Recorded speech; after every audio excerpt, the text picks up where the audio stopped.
Hello, everyone. Welcome to the Eindhoven Innovation Café. Very happy to see you here. Everybody who's watching online, welcome as well. For those who haven't been here before, the Eindhoven Innovation Café is a weekly networking event where we show what Eindhoven has to offer in the fields of tech design and knowledge. Today we have Fabienne and Jessica here from LABELEDBY, who are going to tell us more about innovative technology, innovation in textile, 3D textiles. Sorry about that. Perfect. So that will be in the next half hour. And afterwards we'll have drinks at the bar. We have a table reserved for us. Obviously the people who are watching online won't be able to come, so you're very welcome to come in the next few weeks. The program you can find on our website, ehvinnovationcafe.org. So yeah, I'll hand over the stage to you two. Hey, thank you. Thank you. So thank you for the introduction. My name is Fabienne. I'm Jessica. And together we are LABELEDBY. And before we start telling you about what we do and who we are, is actually we actually wanted to ask you a question, because how do you, this public, define sustainability?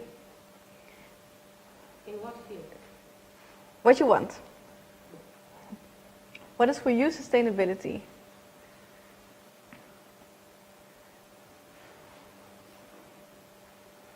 Not damaging the environment. Sorry? Not damaging the environment. Yeah. Good one. You can use it very low. If you It's working long time. also a good one. So my personal opinion about that. Mm-hmm. Something will last longer. Mm-hmm. So you can use it in a very low. Yeah. Yeah. It is as the word suggests, you can sustain it. It's good for you, it's good for everything around you. Mm-hmm. Environment is one aspect. Yeah. It could be societal aspects as well. Mm-hmm. This is how I see it. Yeah. Yeah. But then again, also what is good, right? Yeah. Yeah. So, yeah. And I heard something over there. You could use forever. So what do you mean? You repeat, so there's something happening that doesn't disturb too much that you cannot do forever. Yeah. Circular, Yeah. maybe. And do you think that sustainability and innovation goes hand in hand or not? No, I see like, why not? You said sustainability and fashion. Innovation. Oh, and Yeah. Oh, sorry, then I misunderstood. Then I think sustainability and innovation can go hand in hand. Yeah. But it's not a natural way. Yeah. Okay, so Somebody who disagrees? I don't see why it's not one in that. and why not? I mean, you can innovate to have more sustainable technologies. I mean, that's different what innovation means. Just sustainability means sustain with whatever subjective definition you can have. We should innovate to meet this need. Mm-hmm. That's how I would see it.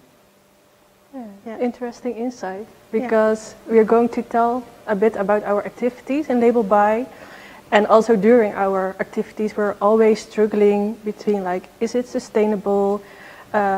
If you want to innovate, what kind of compromises do we need to do to like keep it sustained? But Fabienne can tell you more about this. Yes. Yeah, so as told before, we are LABELEDBY. What is LABELEDBY? Actually, we are textile innovators. So what we do is we basically print the 3D print on top of textiles. We integrate the 3D print into the textiles, and especially we deform the textile. We call it shape-changing textiles. This is actually in the base what we do, but we developed over the years into more using digital manufacturing techniques like laser cutting, sublimation printing, like all the automation systems for textiles. And we actually want to show the world already what is possible, and already that we can do it right now, local, on demand. So that's actually our vision for LABELEDBY. This is also, our business actually. So it's more than just 3D printing on top of textiles. But as you can see, we can also print electronics in combination with 3D print into the textile.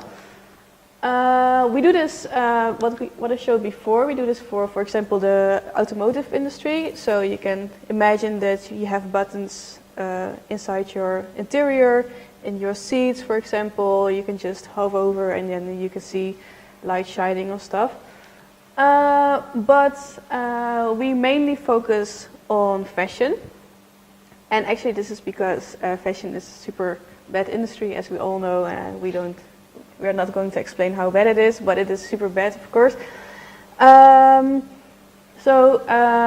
fashion is still, it's super aesthetic, and with fashion you can show in a very nice way what we can do already, because it's appealing, it's showing.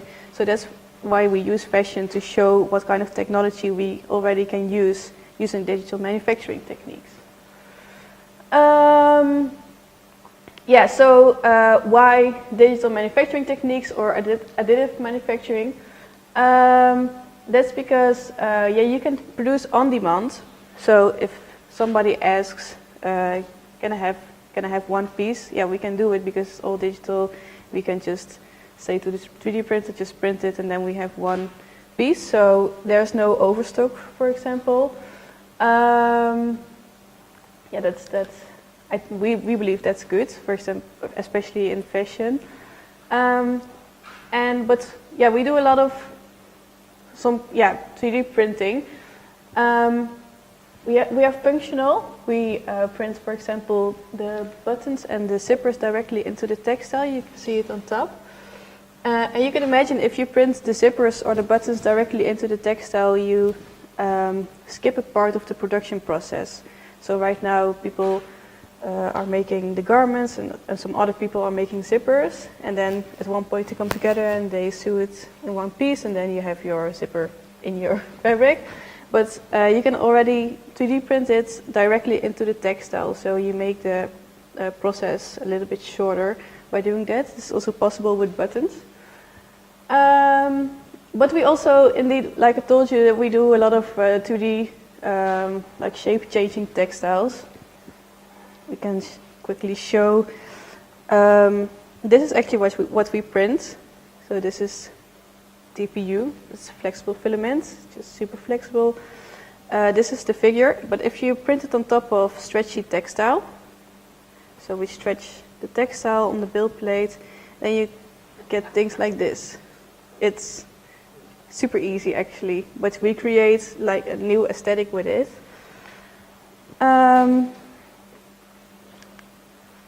This is a more developed zipper and more developed buttons.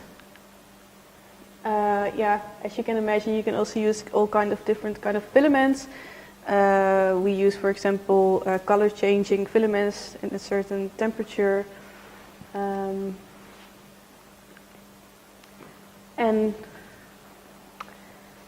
there's another example of how we can apply this technique in the automotive industry. So this is a concept we made for a company, and what you see here is like we integrated the fabric into the chairs, and we used filament that will change color when it will heat up. Next to that, we also integrated the buttons into the interior, so it will be, the whole interior will be more like your home than like an object where you're sitting in. But the struggle we have here also to be able to do this, print this kind of stuff, print these kind of garments with buttons and flexible stuff, we are using plastics. So from the beginning, we're always struggling with, okay, these techniques are available, but the material we want to use is not really available yet. So these are the steps we are trying to improve, but also the steps we're struggling with. And I think that's not our only struggle, because I will skip a bit to this. We went to Bangladesh, so we got an invitation through Instagram, and the company said, do you want to come to Bangladesh? This was in 2018, first to show our garments there and to show what is possible. A year later, they came back to us and they were like, okay, we think it's very interesting what you're doing. We want to automatize some things here in the factory. Can you show us how, and can we make a collection together? So in 2019, we went back to Bangladesh with a lot of motivation, with a lot of ideas, and we worked together with them to create a sustainable collection, sustainable tech collection. So we integrated electronics in the garments, we integrated 3D printing in the garments, and it was all made half automatized and half by the people there. So they taught us how the traditional production process is looking like, and we taught them how we can improve that production process.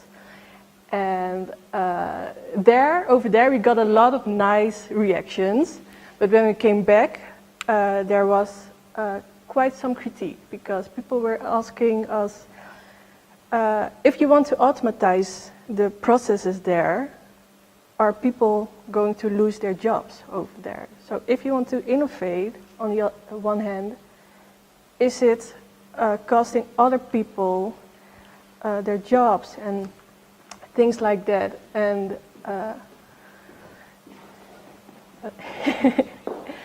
so actually, that is not true, because we believe that when you innovate, it will take time to make it, the whole thing sustainable.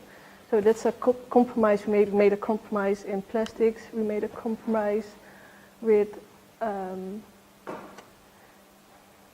going to Bangladesh, flying over there, enlarging our carbon footprint. But we believe by teaching people over there that there is more than only the traditional methods and more than only sewing, we can inspire them to learn more about this technique so they can fulfill another job. So in the automotive industry, it's very normal to have things very automatized. And it also creates a lot of new jobs. So why not in the fashion industry? But I think there's a lot of discussion going on there.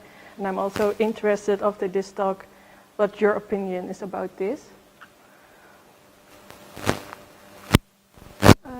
Coming back to the other slides. We started really small with only the samples and went bigger by making garments that you can make without sewing. So as I saw earlier, if I showed earlier, garments that you can make totally with a 3D printer. So this is not stitched by hand. The seams are made with a 3D printer, the buttons are made with a 3D printer, and also the finishing are made with a 3D printer. This with the idea to be able to create garments on demand and localized. These are more examples of the garments. Some are combined with sewing, but mostly like this garment is also with only the 3D printer.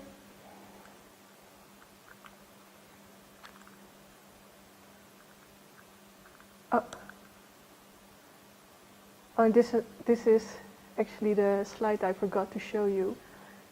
This was an article we wrote when we were coming back from Bangladesh. Also because we got a lot of critique, and this article actually explained why we think it's good to innovate and it's good to use this kind of new techniques also in Bangladesh. So I think the question remains, what is sustainability?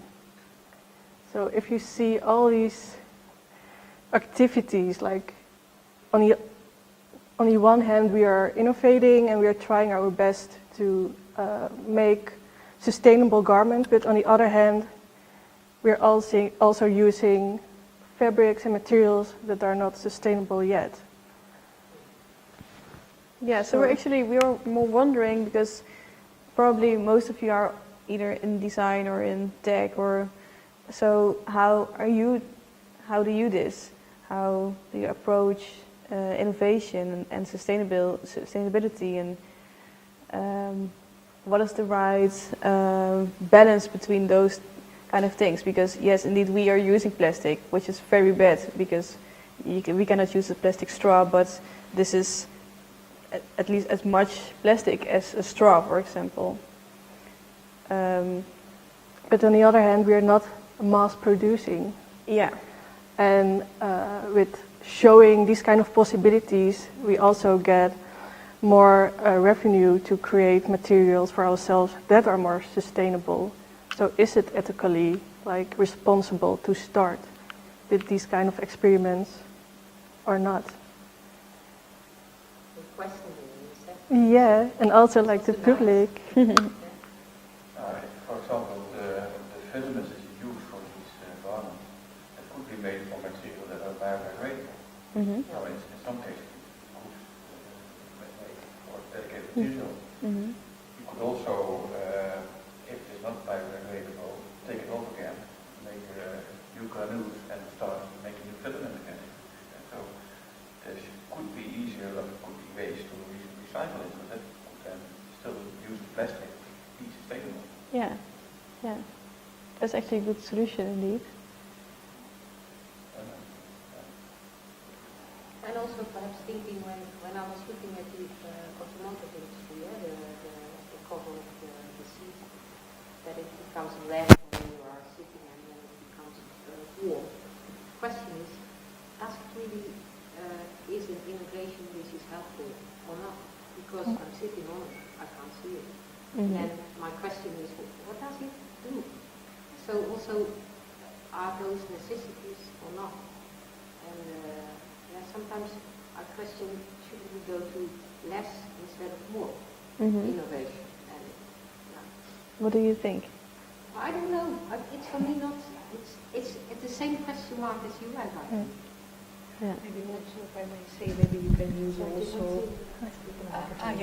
Maybe you can also use the metaverse just for your, let's say, play and try moments, and instead of before using plastic or less sustainable materials, you can experiment within the metaverse. Maybe it's also a solution. Yeah, that's funny you're starting about the metaverse, because we are exploring the metaverse right now, and then also we get comments like, yeah, but the metaverse, do you know how many electricity it costs to have a world like this? And we're like, oh. Exactly. I mean, There's it's always a always question of pulling and pushing, a a question right of balance. finding the balance, but at least before using the materials, or you can, just play with metaverse. And for example, if you have a client or someone who would like, or who will make a bigger order, they will say, okay, well, we like this, just do it according to our order, according to our demand. Maybe. Yeah. I was also questioning, if I look at the really nice, I think it's a very nice object, but if I look at that, it's made without sewing, right? Yes. And then my question is it more sustainable that if you make it all by computer? The idea behind this is that the cost in Europe for sewing is very high. So that's why the costs. Arbeits, how do you call it? Labor Cost is very high. So the idea behind this is when we can make it automatized, and we can also produce here. Local. Okay. That's the same price. Local production. Yeah. That's an important aspect, of course. You didn't mention yet. It's nice. Yeah. Yeah. Yes? So your the plastic used for it's not completely sustainable. But also cotton is a very unsustainable textile material. Yep. So if you would replace cotton with these kind of 3D printed plastics, it wouldn't be the final solution, of course, but would that improve the sustainability? Or I don't think so, because still cotton, I think, is still a product from nature, and yeah, plastics is just we make it. that's true, but it costs a lot of water, energy, and True. at least what I read in the research. And Yeah. also with leather, I think it's the same. Mhm. Yeah. Yep. From animals, of course. Yeah. So you don't know how it outweighs the, and of No. course you can. I think it was suggested, but I couldn't fully understand. You can recycle the plastic, and of course you can recycle cotton too. I think. Yeah. I'm not sure. Yeah. So, but you don't know really how it outweighs. Yeah, we know with this, we print directly into the textile. So the first problem is how do we get it from the textile again? Because we find a lot of methods to integrate it really good in the textile. And now the next step is how can we separate it again? Yeah. But what we know is that right now we have all those recycling mechanism also for textiles. But the thing is, for example, most of the garments that we wear is a blend of, for example, polypropylene and cotton. And that's where it went wrong, because then you cannot recycle it anymore. So what we try to do right now, but it's a bit difficult, is to print with polypropylene on top of polypropylene, because then you have the same materials. So you can also put it into one stream of recycling, and then they can shred everything and recycle it to polypropylene. Okay. Yeah. Thank you. Yeah, thank you. But we were also actually wondering how you do it. How are you working with innovation and tech and no? No? If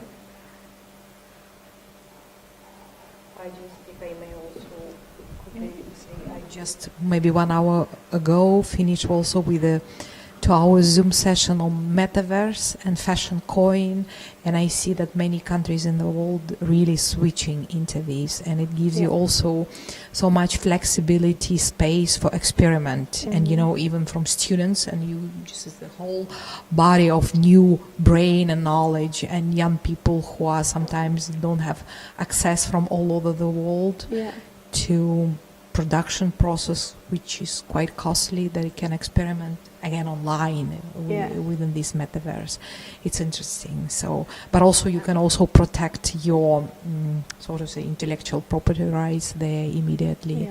So So I think there is so much in it. So, and also it's a pool of ideas from all over the world. So now we are with 10, but you can have 10,000 or even more new ideas. Maybe we don't have necessarily here all the answers, but suddenly within the digital world, so many possibilities are there. So you definitely think that the metaverse is the future? Also for fashion? It's one of the. It's a parallel one. I mean, I don't think it will completely replace maybe the traditional, so to say, industry, but it will innovate it. It will kind of force it or push it to innovate for innovation. Yeah. I agree.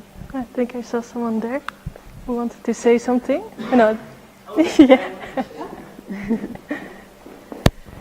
Well, I feel that the argument of what is more sustainable is kind of not correct from the critical side, because this chair also used materials, and everything around us is used by something. So I feel that it is not as an argument. It doesn't really stay to say that this is from plastic, and then that means it's more harming the nature, because we already have processes that are already harming, and of course we're trying to make them better. For example, I work for a marketing company, and we create all the marketing materials for Albert Heijn, for example, all the posters. I work for the IT department, and of course it's always the thought, how do we still produce the same content of advertisements, but also how can we lower the capacity to print more paper? And then you see kind of the same argument of, okay, if you make it digital, in our perception is more ecological, or you don't use paper, but you still use energy, or you still use other processes to do it. So for me, the argument that, it is plastic. I mean, this is also made from plastic, and perhaps this is never going to be recycled. So is there really an argument? And I feel it's just more, that is. So to put it in, I think people need to kind of put it in perspective, because now there's a lot of buzz about a lot of innovation that comes from a more digital space, but Bitcoin is also not sustainable. There is a lot more. I can be very critical on the technology side, and that. So I think I just feel people need to be more in line in their perception of what is sustainable, and not necessarily judge it. So that's my take. But then is your opinion that people can decide for themselves what sustainability is for them? I feel people are not perhaps to that, they haven't yet grown to that level to be able to judge for themselves what's sustainability. Yeah. I feel that everyone around us has a specific idea of what it is, or they form their own opinions. But I think at least what I see, and having grown up, and where it used to be that we didn't care at all about fashion, if it's sustainable, or someone is, some child is making it somewhere else, to now being more aware, I feel that I see a positive thing, but still, we still have more fashion brands that they use so much. And I still see, and in my work, people who are very sustainable conscious, they will go to extreme lengths to say that they're vegan, or they're doing this and doing that, but at the same time, they still go to Zara and they still go to Primark to buy stuff. So, for me, there is also something like a typical problem is, what kind of fashion do you make with it? Is it lasting longer or not? Mm-hmm. It's not only the materials which last long, but I think I'm loud enough, isn't it? The question is also if it's the material. It's not only the materials, but it's also the what kind of object are you making? Does it last long in fashion or not? And that's also the hierarchy which is there in fashion design. So it's also not only you, but it's also a collaboration with many people and the whole world in fashion design, which needs to switch to another idea of, how are we going to use clothing and what is it? Yeah, and fashion. Yeah, that's also one thing. Also, I just want to say about the question, the challenge of sustainability in different parts of the world, it's on different level, the kind of, how we regulate it. And I think, more and more we see even managers in different companies, they're responsible, like sustainability managers becoming like almost modus operandi. But actually within EU, I think it will be a proper regulation where companies are almost forced to comply with sustainability rules and regulations according to the European Union, that you really, just almost forced to follow this modus operandi on sustainability, which I think is beautiful. Yeah. And I think the rest of the world will follow. Yeah. Hopefully. Yeah. Okay. Thank you so much for your insights. It's really good. Yeah, I think it's super unsatisfying that there's no right answer, but I don't think there will ever be. And this is also what we wanted to. Yeah, we want to have your insights and want to see how you think about it. And so thank you for your thoughts, for listening.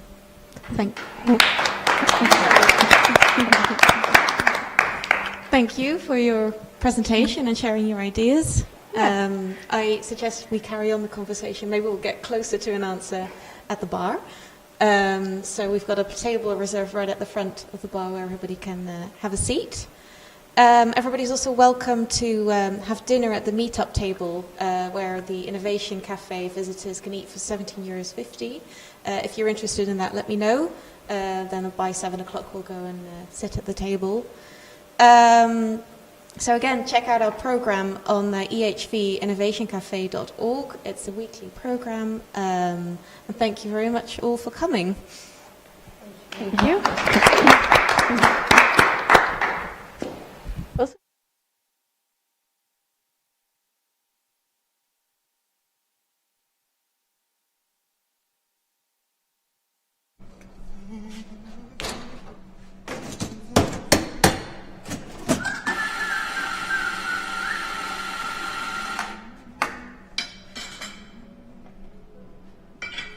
Hey, you're still here. So you like the video. If you want, subscribe and click the bell.